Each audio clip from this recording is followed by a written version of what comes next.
باب غسل الخلوق 3 مرات من الثياب. قال ابو عاصم اخبرنا ابن جريج اخبرني عطاء ان صفوان بن يعلى اخبره ان يعلى قال لعمر رضي الله عنه ارن النبي صلى الله عليه وسلم حين يوحى اليه. کہ یعلا کہتے ہیں حضرت عمر سے ذرا مجھے دکھانا، مجھے بتانا کہ جب نبی صلی اللہ علیہ وسلم پہ وحی نازل ہوتی تو کیا ہوتا ہے. انہوں نے تجسس تھا کہ آپ کی حالت یا کیفیت اس وقت کیسی ہوتی ہے، میں دیکھنا چاہتا ہوں. قال فبينما النبي صلی اللہ علیہ وسلم بالجعرانہ، ایک مرتبہ نبی صلی اللہ علیہ وسلم جعرانہ کے مقام پر تھے. ومعه نفر من اصحابہ، اور آپ کے ساتھیوں کا ایک گروہ تھا.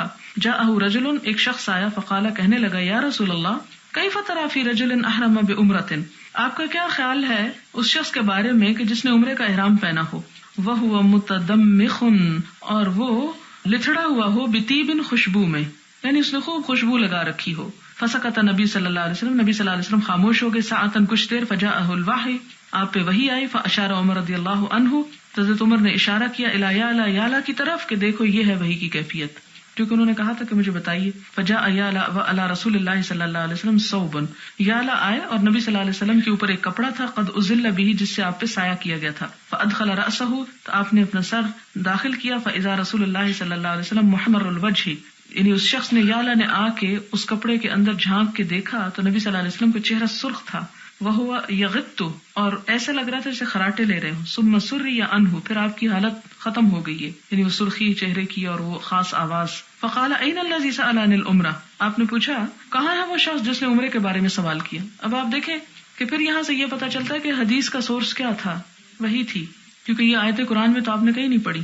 فأتی برجل، تو شخص لایا گیا جس نے سوال کیا تھا. فقال، آپ نے فرمایا، اغسل الطیب، خوشبو دھو ڈال. الذی بک 3 مرات، جو تجھ پہ لگی 3 مرتبہ. وانزع عنک الجبہ، اور یہ چوغا اتار دے. وصنع فی عمرتک ما تصنع فی حجتک، اور کرو اپنے عمرے میں جو تم کرتے ہو اپنے حج میں. قلت لعطا، میں نے عطا سے پوچھا، اراد الانقاء، یعنی آپ نے صفائی کا یا دھونے کا ارادہ کیا تھا. حین امرہ، جب اس کو حکم دیا. ان یغسل 3 مرات، کہ 3 مرتبہ دھو لے. قال نام، کہتے ہاں. اب اس میں کیا پتہ چلتا ہے کہ آپ نے کیا فرمایا کہ تم 3 دفعہ دھو لو، اور دھونے سے پھر جتنی بھی اتر جائے تو اتر جائے. اور دوسرا کیا ہے، باب الطیب عند الاحرام، احرام پہنتے وقت خوشبو لگانا. وما یلبس، اور جب وہ پہنے.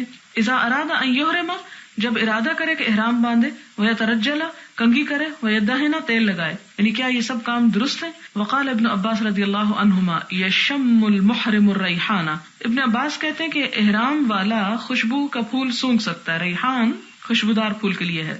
وینظر فی المرآۃ، اور شیشہ دیکھ سکتا ہے. وَيَتَدَاوَى بِمَا يَأْكُلُ الزَّيْتَ، اور دوائی لے سکتا ہے جو وہ کھاتا ہے تیل میں سے. وسمن، اور گھی میں سے.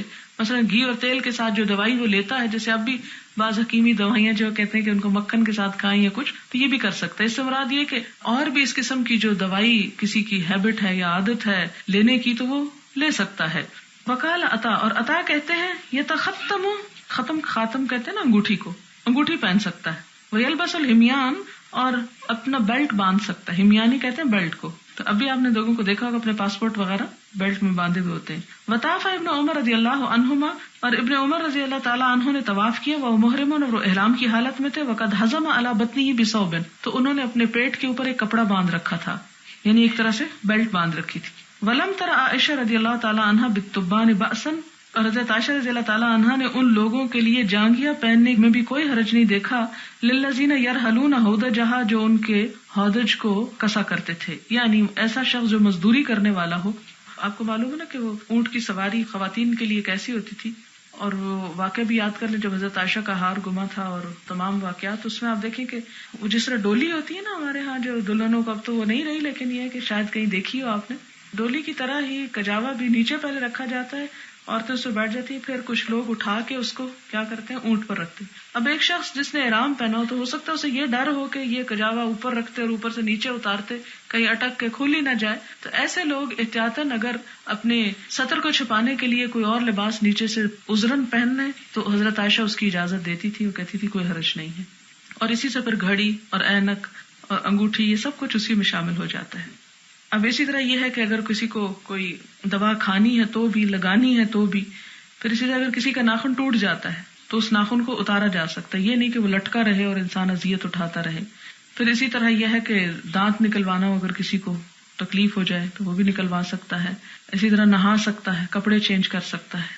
حدثنا محمد بن یوسف حدثنا سفیان عن منصور عن سعید بن جبیر قال کان ابن عمر رضی اللہ عنہما یدہن بالزیت، کہ ابن عمر جو تھے وہ تیل لگاتے تھے.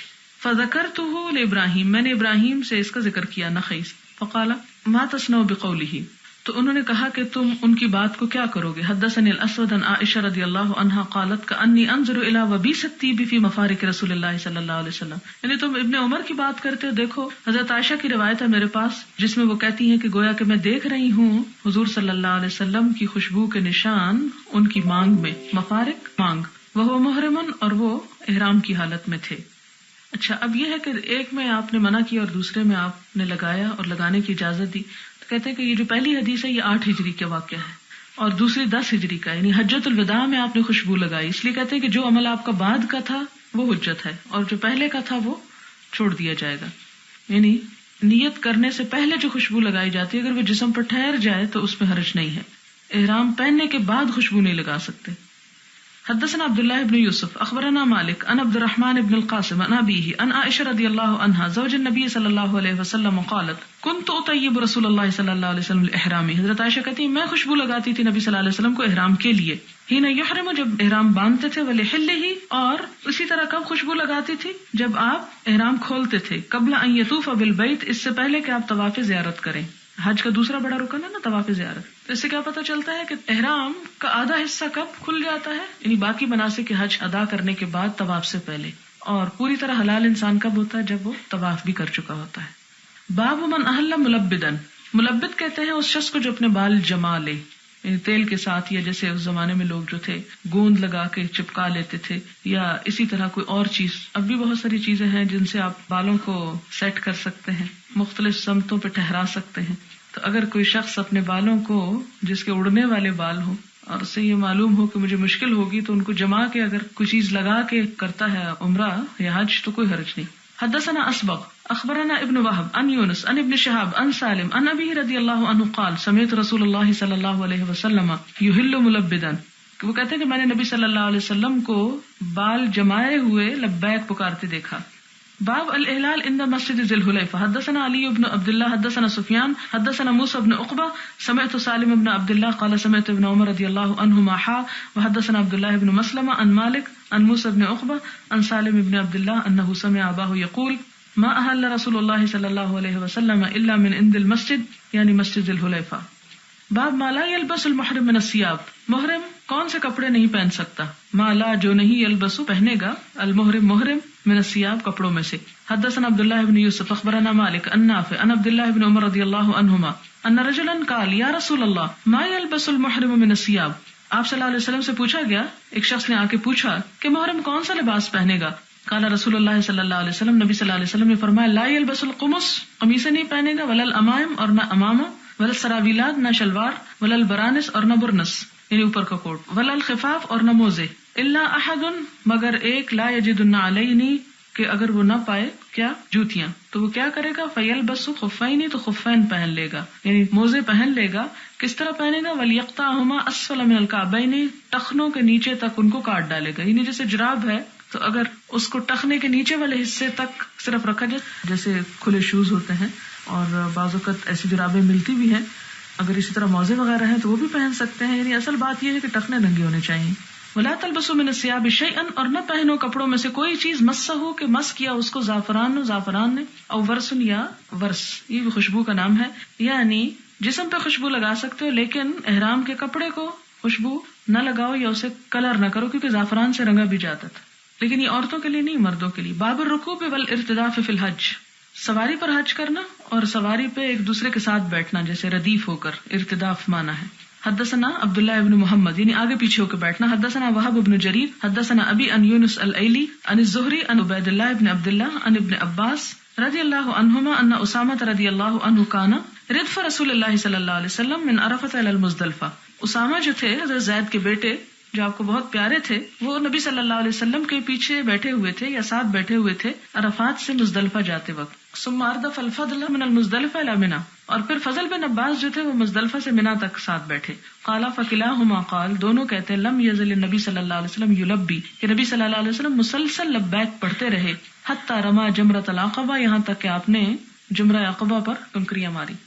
باب ما یلبس المحرم من الثياب والأردية والأزر ولبست عائشة رضی اللہ عنہا الثياب المعصفرة وهي محرمة. باب ما کیا یلبسو پہنے گا المحرم و محرم من الثياب کپڑوں میں سے والاردیة اور ردا کی جمع ہے اردیہ چادریں والازر اور ازار کی جمع ہے ازر یعنی کون سے کپڑے پہنے چادر یا ازار. ولبست عائشہ حضرت عائشہ نے پہنا الثياب المعصفرة وہ کپڑے جو کسم سے رنگے ہوئے تھے. وہی محرمۃ حالانکہ وہ احرام کی حالت میں تھی. وقالت اور کہنے لگی لا تلثم کہ نہ ہونٹ چبائے ولا تتبرقع اور نہ ہی برقع ڈالے ولا تلبس ثوبا بورس ولا زعفران اور نہ پہنے کوئی کپڑا جس پہ ورس یا زعفران لگا ہو یعنی عورتوں کے لیے. وقال جابر لا ارى المعصفر طيبا میں نے نہیں دیکھا معصفر کو کہ وہ اس میں کوئی خوشبو ہو. ولم ترى عائشة بأسا بالحلي حضرت عائشہ احرام کی حالت میں زیور پہننے میں کوئی حرج نہیں سمجھتی تھی. والثوب اور کپڑا الاسودی سیاہ رنگ کا والموردی اور گلابی رنگ کا والخف اور موزہ للمرأتی عورت کے لیے عورت موزے بھی پہن سکتی ہے سیاہ یا گلابی کپڑے میں جسے ہم گھر کے کلرڈ کپڑے پہنے ہوتے ہیں وہ بھی پہن سکتی ہے زیورات بھی پہن سکتی ہے. وقال ابراہیم لا بأس ان يبدل ثيابه ابراہیم لخی کہتے ہیں کہ کوئی حرج نہیں اگر محرم اپنا لباس تبدیل کر لے یعنی احرام کی حالت میں کپڑے چینج کر لے کیونکہ ہمارے ہاں تو یہ سمجھا جاتا ہے کہ جو کپڑا ایک دفعہ جسم پہ لگ گیا وہ دوبارہ اتر نہیں سکتا جب تک احرام کھلے نہ. ان کے خیال میں احرام باندھنے کا مطلب ہے اپنے آپ کو باندھ لو جبکہ اصل چیز نیت ہے اور اپنے آپ کو روکے رکھنا کچھ مخصوص چیزوں سے. اچھا یہ جو لفظ برقع آیا نا تو یہ برقع جیسے آپ نے آج کل بھی دیکھا ہوگا کہ جیسے یہ امارات اور ان علاقوں کی عورتیں اپنے چہروں کے اوپر خاص قسم کی وہ چیز پہنے ہوئی ہوتی ہے بعض اوقات وہ لیدر کی ہوتی ہے بعض اوقات معلوم نہیں کس چیز کی. تو اسی طرح برقع کہتے ہیں سلے ہوئے کپڑے کو جو چہرے کے لیے استعمال ہوتا ہے اور اس سے یہ پتہ چلتا ہے کہ عام حالات میں وہ پہنتی تھی جبکہ کہا گیا کہ احرام کی حالت میں وہ نہ پہنے جائیں. حدثنا محمد بن ابي بكر المقدمي حدثنا فضيل بن سليمان قال حدثني موسى بن عقبة قال اخبرني كريب عن عبد الله بن عباس رضي الله عنهما قال انطلق النبي صلى الله عليه وسلم من المدينة نبی صلی اللہ علیہ وسلم مدینہ سے چلے بعد ما ترجل ودهن جب آپ نے کنگھی کی تیل لگایا ولبس ازارہ اپنا تہبند باندھا ورداہ چادر ڈالی ہوا واصحابہ آپ نے بھی اور آپ کے ساتھیوں نے. فلم ينهى عن شيء اور آپ نے نہ روکا کسی بھی چیز سے من الاردیۃ والازر چادروں اور تہبند وغیرہ سے تلبسو کے پہنے جائیں الا المزعفرۃ مگر زعفران کے ساتھ التی تردع علی الجلد کہ وہ جو جلد پر بھی گر رہی ہو جس طرح ہم بعض اوقات رنگتے ہیں نا وہ ڈال کے اس میں چمک اور ابرک تو وہ اس کا کیا ہوتا ہے کہ آپ پہنے ہوئے ہو تو آپ کے جسم پہ بھی چمک آ جاتی. تو اسی طرح زعفران سے اس طرح رنگا جاتا تھا کہ وہ زعفران گرتا رہتا تھا جسم پر. کا ایسا کپڑا نہ رنگا ہوا کہ جس کا رنگ اتر اتر کے یہ خوشبو جسم کو بھی لگ رہی ہو. پھر کیا فرمایا فاصبح بذی الحلیفہ پھر ذی الحلیفہ میں آپ نے صبح کی رکب راحلتہ اور وہاں پر آپ اپنی اونٹنی پہ سوار ہوئے حتی اصطفى علی البیضاء یہاں تک کہ وہ بیضاء پر آپ کو لے پہنچی احل هو واصحابہ تو آپ نے عمرہ کا احرام پہنا یا احرام باندھا یا احرام کی نیت کی ہوا واصحابہ آپ اور آپ کے ساتھیوں نے وقلد بدنتہ اور قلادہ ڈالا کس کو اپنی اونٹنی کو. یہ کیوں قلادے ڈالتے تھے نشان کے طور پر کہ یہ ہدی ہے کعبہ کی طرف جانے والی. وذالک لخمس بقین من ذی القعدہ اور یہ کب تھا 25 تاریخ کو ذی القعدہ کی. فقدم مکہ لاربع لیال آپ جب پہنچے مکہ میں تو کیا ہو گیا تھا ذو الحج کے 4 دن گزر چکے تھے خلونا گزر چکے تھے من ذی الحجہ ذی الحج میں سے. تو یہ سفر کتنے دن کا بنتا ہے تقریباً 1 ہفتے کا 8-9 دن کا بنتا ہے کیونکہ 5 باقی تھے ذو القعدہ میں سے اور 4 گزر چکے تھے کس میں سے ذو الحج میں سے. فطاف بالبیت آپ نے بیت اللہ کا طواف کیا وسعی بین الصفا والمروہ اس کے بعد صفا مروہ میں سعی کی. ولم یحل من اجل بدنہ لانہ قلدہا اور آپ نے احرام نہیں اتارا کیونکہ آپ اپنی اونٹنی ساتھ لے کر آئے تھے. ثم نزل باعلی مکہ عند الحجون پھر آپ حجون کے پہاڑ پر مکہ کے بالائی حصے میں اترے.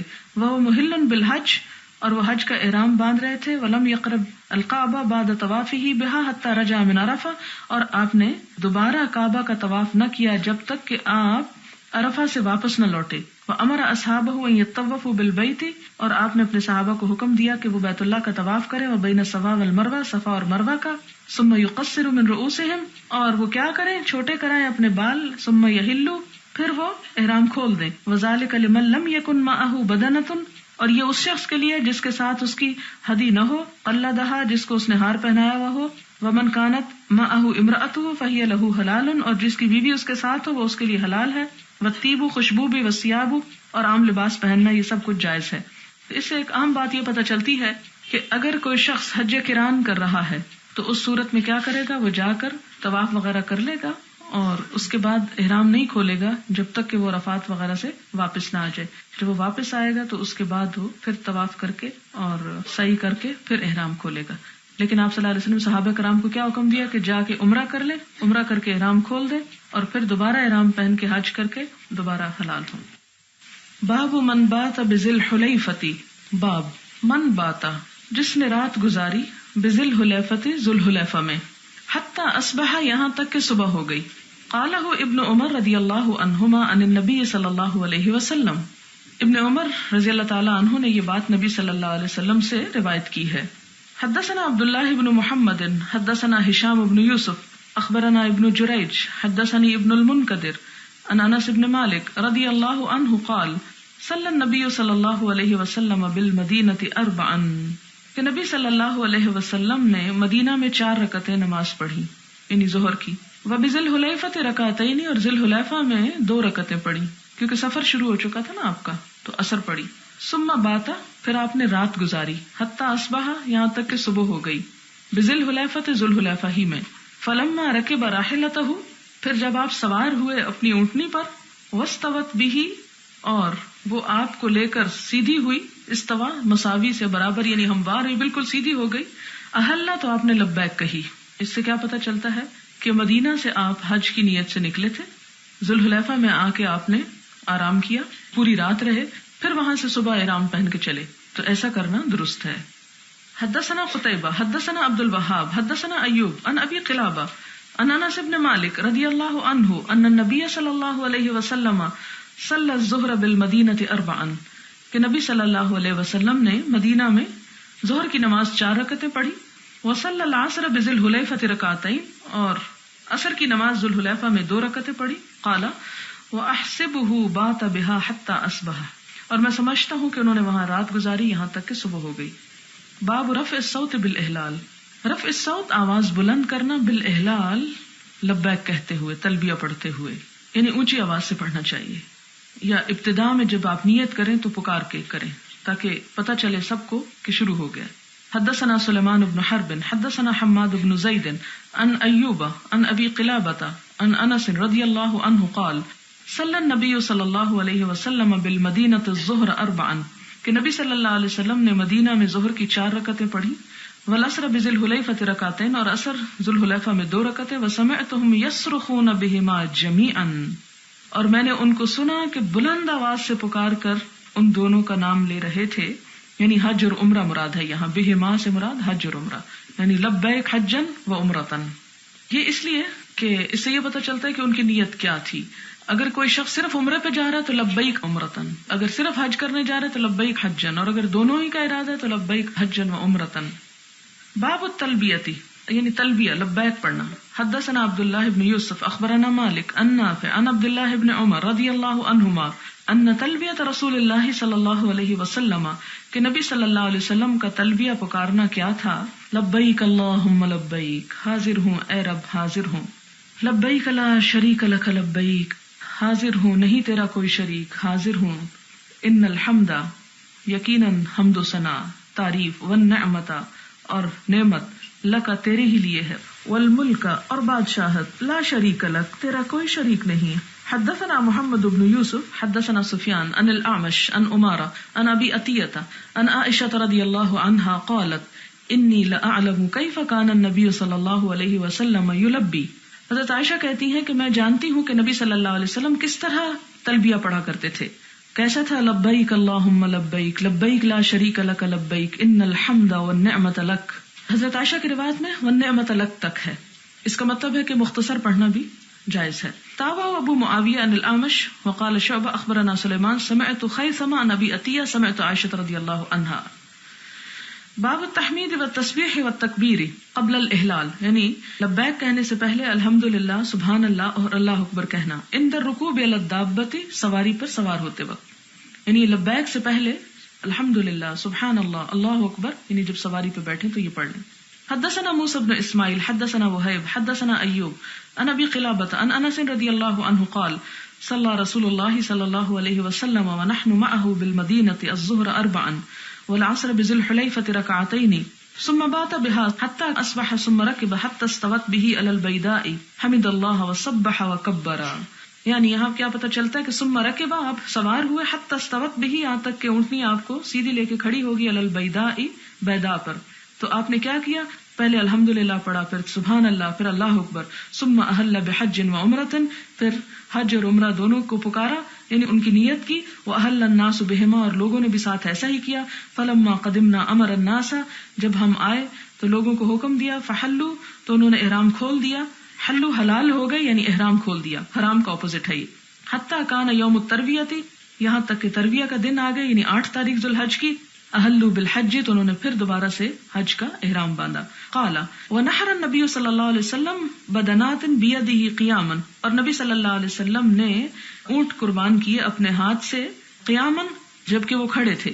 وذبح رسول اللہ صلی اللہ علیہ وسلم بالمدینہ کبشین، اور مدینہ میں آپ صلی اللہ علیہ وسلم نے 2 مینڈھے ذبح کیے، املحین، چتکبرے.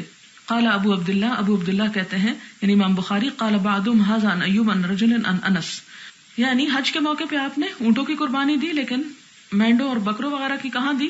مدینہ میں، یعنی اسی سال نہیں جبکہ آپ حج پہ نہیں آئے تھے، ان سالوں کی بات ہے.